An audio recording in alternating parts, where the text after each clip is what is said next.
देखिए बेटा, हम लोग आज यूनिट फर्स्ट की बात करते हैं।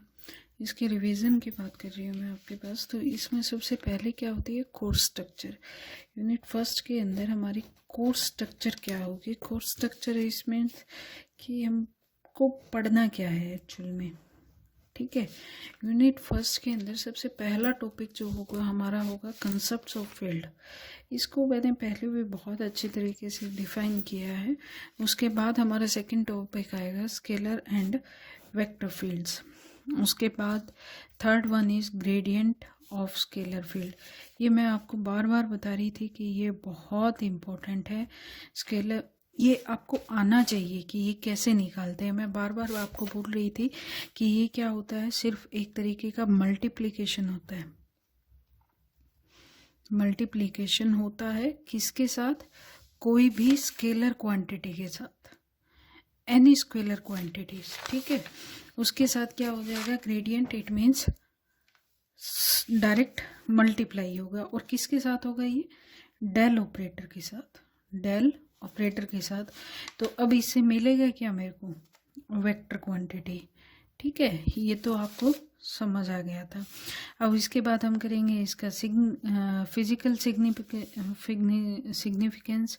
और नेक्स्ट वन हमारा होगा डाइवर्जेंस एंड कर्ल, जो वो भी बहुत इम्पोर्टेंट है। लेकिन इसमें और इसमें फ़र्क क्या होगा, डाइवर्जेंस में हम लोग क्या लेते हैं, dot product of two vectors, ठीक है। और कर्ल में हम लोग क्या लेते हैं, cross product of two vectors, ठीक है। ये बेसिक डिफरेंस होगा। और दोनों में, इसमें तो हमें मिलेगा ऑलवेज स्केलर क्वांटिटी, इसमें हमें क्या मिलेगी, स्केलर क्वांटिटी, क्योंकि डॉट प्रोडक्ट है ना। डॉट प्रोडक्ट से हमें क्या मिलता है, स्केलर क्वांटिटी मिलती है। अब डेल क्रॉस ए है, इट मीन्स क्रॉस प्रोडक्ट, तो इससे हमें क्या मिलेगा, वेक्टर क्वांटिटी।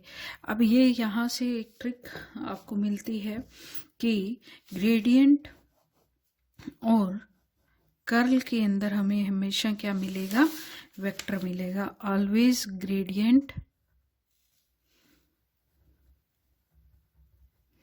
एंड कर्ल हमें क्या देगा, वेक्टर देगा, जबकि डाइवर्जेंस हमें क्या देगा, आउटपुट डाइवर्जेंस का क्या होगा, स्केलर, ठीक है। तो ये एक तरीके का आपका याद रखने का तरीका बन गया।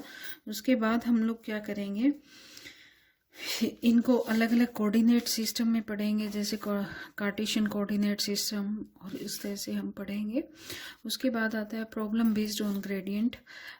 ये आपकी बुक में दी होगी, तो वो आपको मिलेगी एक तरीके से असाइनमेंट के तौर पे। तो आपसे सॉल्व होती है तो ठीक है, नहीं हमें तो डिस्कस करनी ही करनी है, ठीक है। उसके बाद नेक्स्ट आता है डाइवर्जेंस एंड कर्ल ऑपरेटर। अब यहाँ पे वही सेम बात कि हम डाइवर्जेंस को कैसे लिखेंगे और कर्ल ऑपरेटर को कैसे लिखेंगे, ठीक है। नेक्स्ट आता है concept of solid angle. Most important topic है, पूछा जाता है, मतलब अल्टरनेटिव ईयर्स में इसको पूछ लेते हैं, और इतना ज़रूरी भी नहीं है, मूड की बात है एग्जामिनर के, ठीक है। नेक्स्ट वन है very very important, very very very most important. कौन सा है, मैंने बार बार बोला था, Gauss divergence and Stokes theorem. ये दोनों ही बहुत इंपॉर्टेंट होते हैं, Gauss divergence and Stokes theorem. ये तो डेफिनेटली आपको करना ही पड़ेगा। उसके बाद आता है इनका यूजेस, किसमें, गाउस लॉ में और इनवर्स स्केल लॉ में, ठीक है। उसके बाद सबसे पहला टॉपिक से हम लोग स्टार्ट करते हैं। कौन सा टॉपिक, कंसेप्ट्स ऑफ फील्ड। ये बहुत अच्छे से एक दिन मैंने फील्ड का एग्जांपल लेके भी आपको समझाया था। ठीक वही बात यहाँ पे हम लोग करेंगे कि हम लोग एक इमेजिनेशन करेंगे, किसका, जिसमें कोई भी भौतिक राशि है, भौतिक राशि मतलब फिजिकल क्वांटिटी है, जिसको हम व्यक्त कर सकते हो किसके, निर्देशांकों के रूप में। जैसे ये मेरे पास निर्देशांक है x, y एंड z। तो मेरे पास कोई भी राशि हो गई, कौन सी, a। तो ये कोई पॉइंट है ए, इसको हम क्या कर सके, एक्स वाई एंड जेड के कंपोनेंट्स में शो कर सकें, तो वो मेरे पास भौतिक राशि क्या हो जाएगी, क्षेत्र। उसको हम लोग क्या बोलते हैं, क्षेत्र। मतलब कि पर्टिकुलरली हमने डिफाइन कर दिया, इट मीन्स किसी भी पॉइंट को पर्टिकुलरली डिफाइन कर दिया कि ये 1D में है, 2D में है या 3D के अंदर है।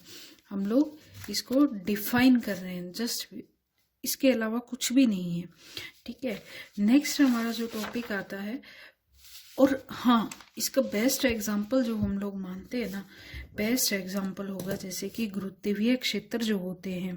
गुरुत्वीय क्षेत्र मीन्स क्या हुआ, हमारे पास अर्थ हो गई, पृथ्वी हो गई।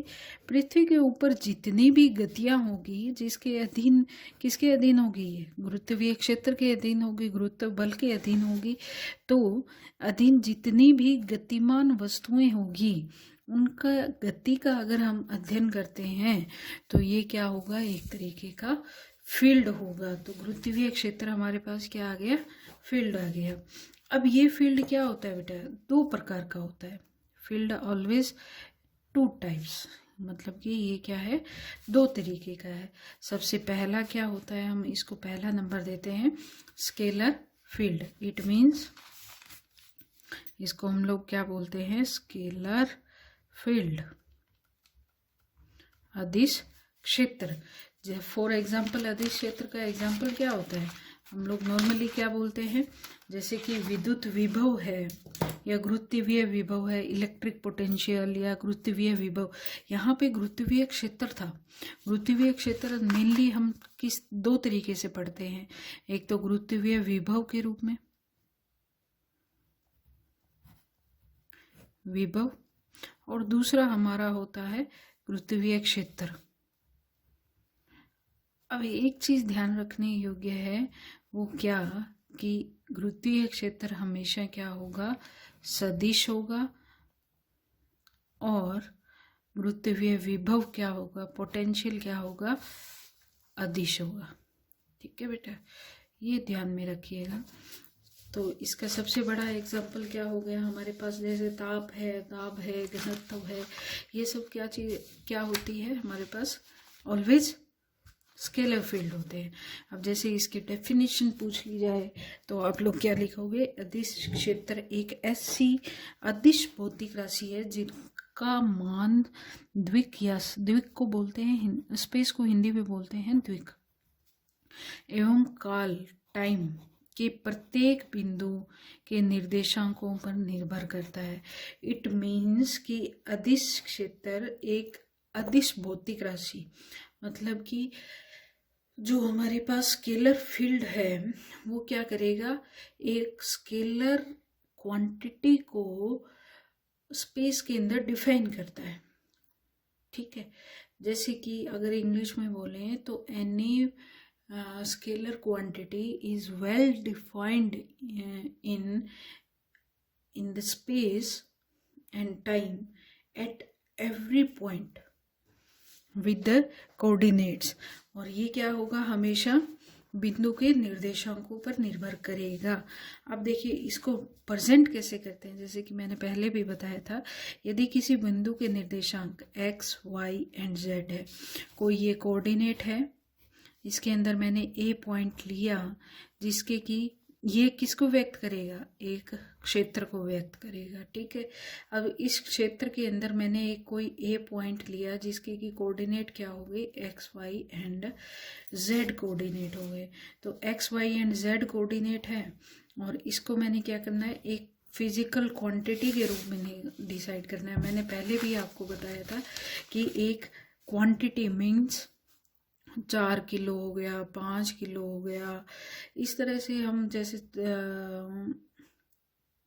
मान लीजिए 30 डिग्री हो गया, ठीक है, और 1 बार हो गया, इस तरह से कोई फिजिकल क्वांटिटी है जिसकी क्या है, निर्देशांक मेरे पास क्या है, एक्स वाई जेड है। हम इसको निर्देशांकों के रूप में डिफाइन कर सकते हो, जैसे कि ये इसका निरूपण होगा, phi is equal to phi x Y z, जो कि क्या कर रहा है, फाई मेरे पास किसके ऊपर डिपेंड कर रहा है, x Y and z position के ऊपर। ठीक है, अब अगर मेरे को एक आवेश की बात करनी है, ठीक है, तो अगर मैं किसी आवेश को मान लूं केंद्र के ऊपर, इस तरह से मैंने केंद्र के ऊपर मान लिया, और है ये कौन से केंद्र, सभी क्या है, x Y and z coordinate के अंदर है।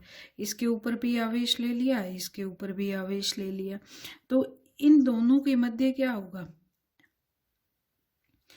एक पृष्ठ बनेगा, या फिर हम लोग ये बोलें कि इसको मैंने केंद्र माना, क्यू चार्ज को मैंने केंद्र माना और एक गोला खींच लिया, इधर वाले चार्ज को मैंने एक केंद्र माना और एक गोला खींच लिया।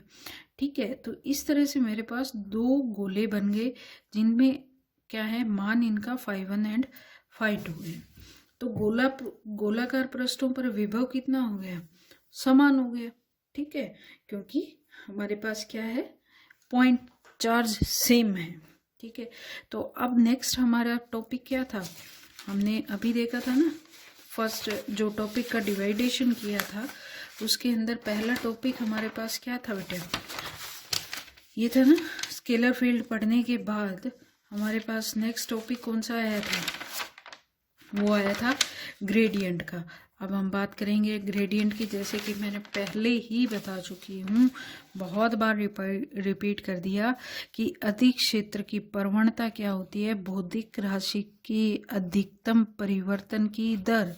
ये चीज़ ध्यान में रखना बेटा, ये क्या होती है, अधिकतम परिवर्तन की दर। जो क्वांटिटी थी मेरे पास स्केलर फील्ड के अंदर, उसमें कितना मैक्सिमम चेंज हो रहा है उसको हम लोग क्या बोलते हैं, अधिक क्षेत्र की प्रवणता। उसके बाद नेक्स्ट टॉपिक हमारा जो आएगा वो आएगा ठोस एंगल, ठोस कोण, या फिर जिसको बोलते हैं solid angle. Solid angle basically क्या होता है कि हम लोग एक गोले की कल्पना करते हैं, ये कोई गोला होता है, स्फेयर होता है, इसकी हम लोग कल्पना करते हैं कि इसमें त्रिविमीय में, मतलब 3D के अंदर हम लोग इसको इमेजिन करते हैं, और फिर क्या करते हैं हम लोग, इस तरह से काट लेते हैं, एक मैंने काट लिया है यहाँ से, और इमेजिन करते हैं जैसे एक बक्की बॉल होती है ना, उसी की तरह, जैसे बॉल ली मैंने और उसको कट कर लिया। ठीक है, सॉलिड एंगल का सिंपल कंसेप्ट है बेटा, जैसे ये मेरे पास बॉल थी, या फिर जिसको हम बोलें गोला था, ठीक है, इसको मैंने क्या किया, इस तरह से कट कर लिया। ये 3 पॉइंट्स दिख रहे होंगे आपको, इस तरह से इन 3 पॉइंट्स को लेके मैंने इसको कट लिया। अब ये इसका सेंटर पॉइंट था, यहाँ से देखिए ये इसका सेंटर पॉइंट था, मैंने क्या किया, यहाँ से ये 2 स्पर्श रेखाएं खींची, या फिर 2 एंगल बनाने के पर्पज से ये खींच लिया।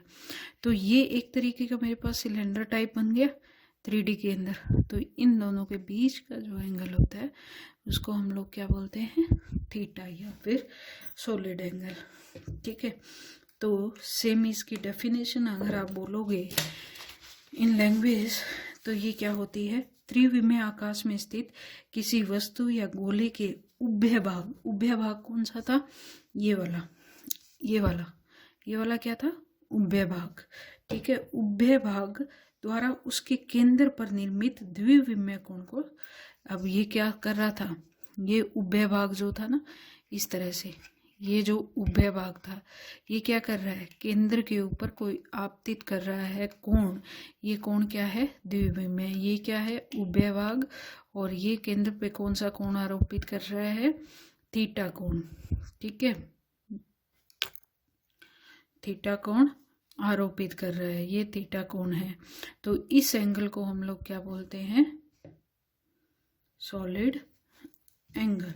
ठीक है, तो ये मेनली सॉलिड एंगल का कंसेप्ट हो गया। ठीक है, अब हम लोग पढ़ते हैं सदिश क्षेत्र के बारे में। सदिश क्षेत्र हमारा क्या होता है, सदिश क्षेत्र इट मीन्स, इसको इंग्लिश में हम लोग क्या बोलते हैं, वेक्टर फील्ड। देखिए यहाँ पे एक चेंज ये आएगा कि आप लोग पहले डिफाइन क्या करते थे, स्केलर और वेक्टर फील्ड की बात करते थे, तो आप लोग क्या बोल देते थे कि अगर मैं पूछूंगी भी तो आप लोग क्या बोलोगे कि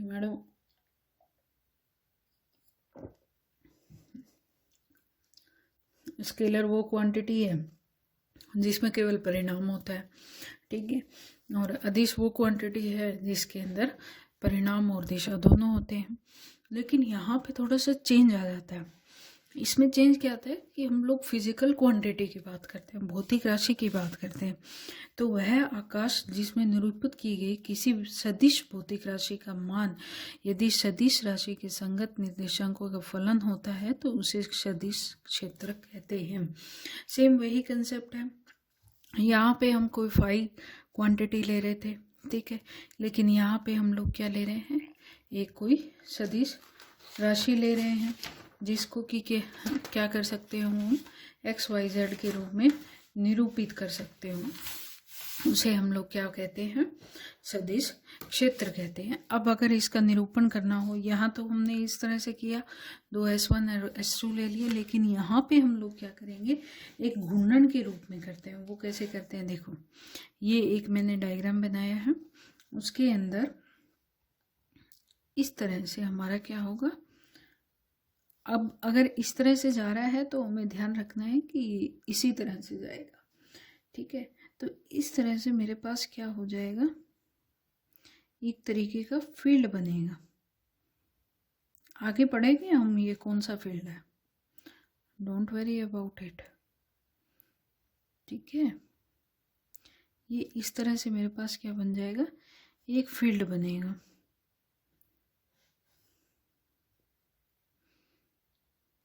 ठीक है।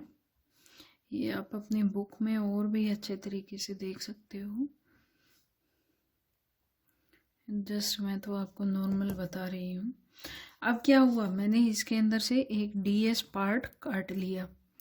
देखो ये कंसेप्ट बताती हूँ इसका कि DS हम लोग क्यों काटते हैं। DS हम लोग इसलिए काटते हैं कि जैसे आप चावल पका रहे हो, चावल पकाते हैं ना, उस टाइम केवल एक चावल के दाने को निकाल के देखते हैं, उसी से हमें क्या पता चलता है कि सारे चावल पक गए, ठीक है। उसी तरह से हम लोग यहाँ पे क्या करेंगे, एक छोटा सा चिन्ह सा ले लेंगे, क्या लेंगे, वेक्टर फील्ड लेंगे। कोई भी फील्ड मैंने चूज कर लिया, उसको ले लेंगे और फिर हम लोग क्या करेंगे उसका।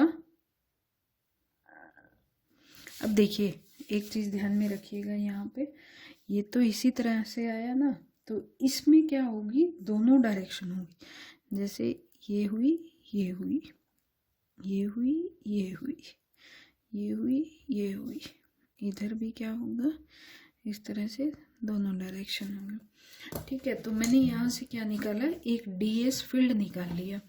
अब DS फील्ड निकाला, मैंने क्या किया था, सदिश क्षेत्र को इस तरह से XYZ के रूप में निरूपित किया, और ये जो DS था ये क्या था, एरिया था, ठीक है, एरिया। और ये क्या था मेरे पास, वेक्टर सदिश क्षेत्र। तो सदिश क्षेत्र और क्षेत्रफल के बीच में जो कोण बन रहा है उसको लिया मैंने कि ये थीटा है। यदि सदिश क्षेत्र वक्र रेखा द्वारा, अब देखिए ये जो A फील्ड है ना, ये वाला,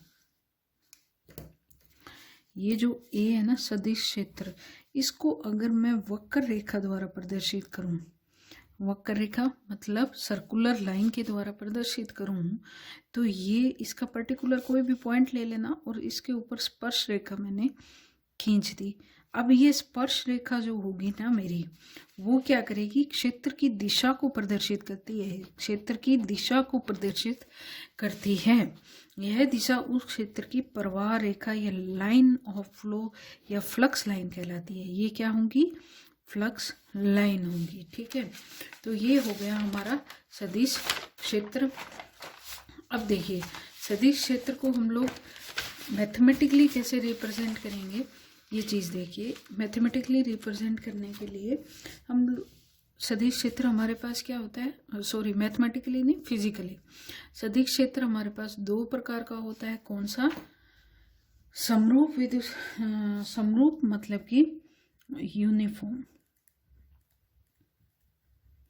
ठीक है, और दूसरा क्या होता है, असमरूप मतलब नॉन यूनिफॉर्म, ठीक है। समरूप और नॉन यूनिफॉर्म असमरूप। अब इसको अगर हम डायग्राम के थ्रू समझाएंगे तो मान लीजिए ये कोई कैपेसिटर था या फिर जो भी दो प्लेट्स थी जिनके बीच में पॉजिटिव एंड नेगेटिव चार्ज था इस तरीके से, तो क्या होगा, मेरा यहाँ से इस सिरे तक जो इलेक्ट्रिक पोटेंशियल होगा वो इस तरह से होगा, मतलब इक्वल जा रहा है एक ही दिशा में और समान, सब कुछ समान है, कुछ भी डिफरेंस नहीं है इनमें। ठीक है, तो ये क्या हो गया, समरूप पूरा कंप्लीटली। ठीक है, ये हो गया मेरे पास समरूप। लेकिन इसी तरह से मैंने एक चीज़ और देखी कि अगर ये मेरे पास इस तरह से हो जाए, मतलब कोई आगे जा रहा है कोई पीछे जा रहा है, किसी का रिजल्टेंट छोटा है किसी का बड़ा है, ठीक है, इस तरह से है, तो ये क्या हो जाएगा मेरे पास, असमरूप सदिश क्षेत्र। ठीक है, अब इसको व्यक्त कैसे करते हैं, ये देखिए, सदिश क्षेत्र को व्यक्त करने का हमारे पास एक सिंपल तरीका होता है। वहाँ पे हम पार्शियल डेरिवेटिव का कंसेप्ट यूज़ करते हैं। अब पार्शियल डेरिवेटिव क्या होता है, अधिकतर बच्चे नहीं जानते होंगे, ठीक है, पढ़ा है लेकिन याद नहीं होगा। तो पार्शियल डेरिवेटिव को पढ़ने के लिए मैं बताती हूँ कैसे करते हैं। देखिए, पार्शियल डेरिवेटिव को हम लोग क्यों पढ़ते हैं, इसका एक रीज़न है कि जब हम फिजिकल क्वांटिटीज़ लेते हैं ना, उनमें क्या होता है, बहुत सारी चर राशियाँ आ जाती है, बहुत सारी चर राशियाँ आती है, लेकिन हमें क्या करना होता है, केवल एक के रेस्पेक्ट में निकालना होता है। तो हम लोग क्या करते हैं, उसके रेस्पेक्ट में, जिसके रेस्पेक्ट में हमें निकालना है चेंज, केवल उसी के रेस्पेक्ट में चेंज निकालने के लिए बाकी की जो राशियाँ होती है उनको कांस्टेंट मान के चलते हैं। ठीक है, तो जैसे कि मैंने यहाँ पे ये देखो डेफिनेशन लिखी है, किसी फलन चर राशि का आंशिक अवकलन किसी एक चर राशि के सापेक्ष परिवर्तन को व्यक्त करती है। एक राशि के सापेक्ष चर परिवर्तन को व्यक्त करती है, जबकि शेष चर राशियां क्या रहती है, स्थिर रहती है। जैसे कि मैंने XYZ कोऑर्डिनेट लिए और केवल x के सापेक्ष मेरे को परिवर्तन बताना होगा, तो हम लोग क्या कर देंगे, x plus delta x y and z, केवल इसी के संगत मैंने परिवर्तन को बताया है।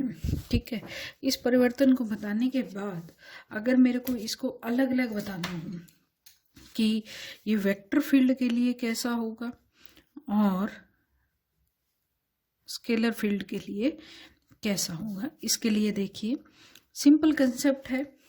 अगर मेरे पास AXYZ है, कोई वेक्टर फील्ड है जिसको AXYZ के अंदर निरूपित किया गया है। अब इसके अंदर चेंज कैसे आ जाता है, ठीक है, चेंज आने के लिए delta x, delta y and delta z है मेरे पास। ठीक है, लेकिन मेरे पास चेंज किस में हो रहा है, केवल x दिशा में हो रहा है। ठीक है, तो हम लोग पहले इसको कैसे कन्वर्ट कर लेंगे, delta x, y and z ऐसा लिख सकते हैं हम लोग। ठीक है, अब उसके बाद हम लोगों को अगर सापेक्ष परिवर्तन निकालना होगा या फिर कंप्लीट परिवर्तन निकालना होगा तो हम कैसे निकालेंगे। ये मेरे पास कोई ए था, फिजिकल क्वांटिटी पहले वाली AXYZ जिसमें कोई भी चेंज नहीं था। अब अगर डेल्टा ए चेंज हो जाता है तो मैं क्या कर दूंगी, पूर्णतः परिवर्तन को दोनों को जोड़ देंगे। इसमें कोई परिवर्तन नहीं था और ए यहाँ पे परिवर्तन के बाद, अब x के सापेक्ष परिवर्तन लिखना है हमें, तो हम लोग क्या करेंगे, किसी के सापेक्ष परिवर्तन लिखते हैं तो उसको भाग दे देते हैं। एक में x के सापेक्ष परिवर्तन लिखना है तो हम ऐसा लिख सकते हैं डेल ए और में डेल x। ठीक है, तो अब परिवर्तन लिखना है तो ऑब्वियसली हम लोग क्या करते हैं, इनिशियल माइनस फाइनल या फिर फाइनल माइनस, दो ही चीजें करते हैं, मतलब माइनस कर देते हैं, घटाव कर देते हैं किसी भी चेंज को निकालने के लिए। यहाँ पे हमने क्या लिखा था, टोटल चेंज लिखा था। ठीक है, यहाँ पे हमने क्या लिखा था, टोटल चेंज लिखा था, लेकिन यहाँ पे हम लोग क्या लिख रहे हैं, चेंज को बता रहे हैं। तो डेल्टा ए कितना होगा हमारे पास, या फिर आप अगर सीधा समझना चाहो तो ये क्या आ जाएगा, यहाँ से इस इक्वेशन से डेल्टा ए मेरे पास क्या आ जाएगा, इसमें से माइनस हो जाएगा। तो देखिए ये इक्वेशन मेरे पास क्या बन गई, डेल्टा ए और में delta x, a x delta x केवल एक्स डायरेक्शन में, y and Z minus a x Y z upon delta x. अब यदि डेल्टा एक्स क्या है, अल्प परिवर्तन है, टेंस टू 0 है, तो अगर मैं इसकी लिमिट लगा दूं delta a delta x is equal to partial derivative, partial derivative होता है ना, उसको ऐसे शो करते इस वाले डेल से, ठीक है। तो डेल्टा ए ओवर में डेल्टा एक्स, अब लिमिट्स लगा रखी है मैंने, तो क्या होगा, ये इधर वाले का ऐसे, ठीक है। तो लिमिट्स लगा दी किसके ऊपर, इसके ऊपर, ठीक है। तो इसी तरह से अगर मेरे को वाई एक्सिस में अगर चेंज लिखना हो, और तो हम लोग क्या करेंगे, एक्स जेड को कांस्टेंट रखें, और मेरे पास चेंज क्या आ जाएगा, limit of delta y tends to 0 a x वैसे का वैसा वाई में चेंज लिख रहे हैं, तो y plus delta y Z minus a x Y and z upon में डेल्टा वाई, सिंपल। और यहाँ पे हम लोग क्या लिख देंगे, limit of delta z tends to 0 a x Y z plus delta z minus a x Y and z delta z, simple.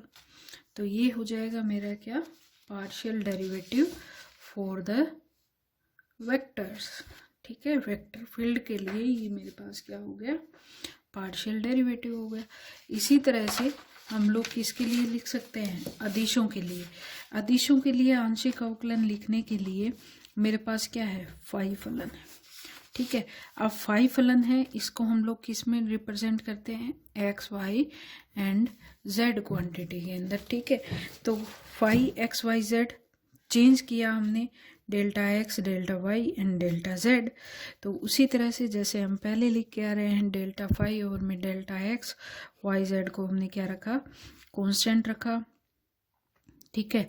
तो मेरे पास X plus delta x Y Z minus phi x Y Z del X plus delta X, बस change क्या होगा, वहाँ पे हमारा यहाँ पे केवल क्या आ रहा था, सीधा डेल्टा एक्स आ रहा था, लेकिन यहाँ पे क्या हो जाएगा, ये वाली क्वांटिटी आएगी, मतलब ये किससे रिप्लेस हो जाएगा, x plus delta x plus y plus z minus x plus y plus z. ये सिंपल चेंज होगा इसके अंदर, और कोई भी चेंज नहीं होगा। तो मेरे पास फाइनल इक्वेशन इसकी क्या आ जाएगी, phi of x plus delta x Y Z minus phi x Y z. ये फाई एक्स वाई जेड क्या है, मेरे पास फलन है बेटा, ध्यान रखिएगा, और ये क्या है, वैल्यूज है, ठीक है। तो ये मेरे पास कितना बच जाएगा, सारा कट पिट के मेरे पास कितना बचेगा, डेल ऑफ एक्स। अब यदि वही कंडीशन डेल्टा एक्स क्या हो, 0 हो, तो मेरे पास इस तरह से कंपोनेंट आ जाएगा, लिमिट लगा दी, डेल्टा एक्स टेंस टू 0। अब डेल्टा एक्स टू अल्प परिवर्तन है, तो ये डेल्टा किससे रिप्लेस होगा, डेल ऑपरेटर से, ठीक है। डेल ऑपरेटर से रिप्लेस हो गया, तो मेरे पास क्या आ जाएगा, डेल्टा फाई ओवर में delta x is equal to del phi over में del X is equal to limit of delta X tends to 0, वही same quantity phi X plus delta x Y and Z minus phi x Y and Z upon में delta x.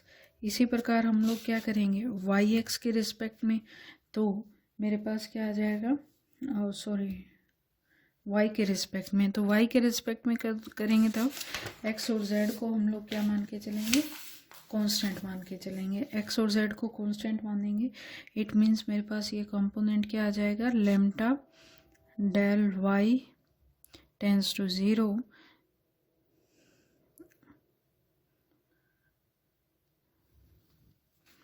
phi x y plus delta y and z minus phi x y z upon में delta y. Similarly यही भी क्या आ जाएगा, delta z tends to 0, x y constant हो गया, tends to 0 phi x y z plus delta z minus phi x y z delta z। ठीक है, इस तरह से मेरे पास क्या आ गया, अदिशों का आंशिक अवकलन आ गया। ठीक है, तो ये तो हो गया मेरे पास आंशिक अवकलन की बात। अब हम लोग क्या करते हैं, इसके कंपैरेटिव स्टडी पढ़ेंगे। अब जो नेक्स्ट टॉपिक आएगा ना, उसमें हम लोग क्या करेंगे, कंपैरेटिव स्टडी पढ़ेंगे, किसकी, अदिश और सदिश फलन के प्रवणता की। और इसमें क्या होगा, सदिश क्षेत्र में डाइवर्जेंस होगा। ठीक है, तो सबसे पहले ग्रेडियंट की बात करते हैं। ग्रेडियंट के अंदर बेसिकली हम लोग, देखिए डेफिनेशन वगैरह आप लोग पढ़ते रहना। हम लोग क्या करते हैं, दो फील्ड लेते हैं। जैसे कि मैंने यहाँ पे लिया, एक है इसके ऊपर मेरे पास है अगर फाई फलन, तो इसके ऊपर जो चेंज हो रहा है वो हो रहा है फाई प्लस डेल फाई। ठीक है, डायग्राम को ध्यान से रखना, बाकी कोई बड़ी कहानी नहीं है। यहाँ पे मैंने लिया पी पॉइंट और यहाँ पे मैंने लिया एन पॉइंट। यहाँ से मूल बिंदु से इसकी दूरी है आर। ठीक है, और एन पॉइंट की दूरी मूल बिंदु से है मेरे पास कितनी, डेल्टा आर। चेंज हो रहा है ना, यहाँ से लेके यहाँ तक चेंज हो रहा है मेरे पास। तो यहाँ से यहाँ जो चेंज हो रहा है उसको मैंने बता दिया कितना बेटा, डेल्टा आर। ये मेरे पास चेंज हो रहा था। ठीक है, अब मैंने एक इमेजिन किया कि ये मेरे पास क्या है, एम पॉइंट है। तो इससे मैंने क्या किया, इसके ऊपर अभिलंब डाला, जो कि क्या है, एम पॉइंट के ऊपर अभिलंब है। तो अभिलंब इसलिए डाला कि मेरे को एन कैप की डायरेक्शन पता चल जाए। एन कैप क्या है, एकांक अभिलंब है, मतलब कि इसकी दिशा है। तो मेरे पास ये जो कोण है एम पी एन, ये क्या आ गया, थीटा, और ये अभिलंब है तो ये आ गया 90 डिग्री। तो ये क्या है, S1 और ये है S2 सरफेस। अगर ये समझ आ गए तो आगे इजी है। तो हम लोग क्या करें, सबसे पहले विस्तार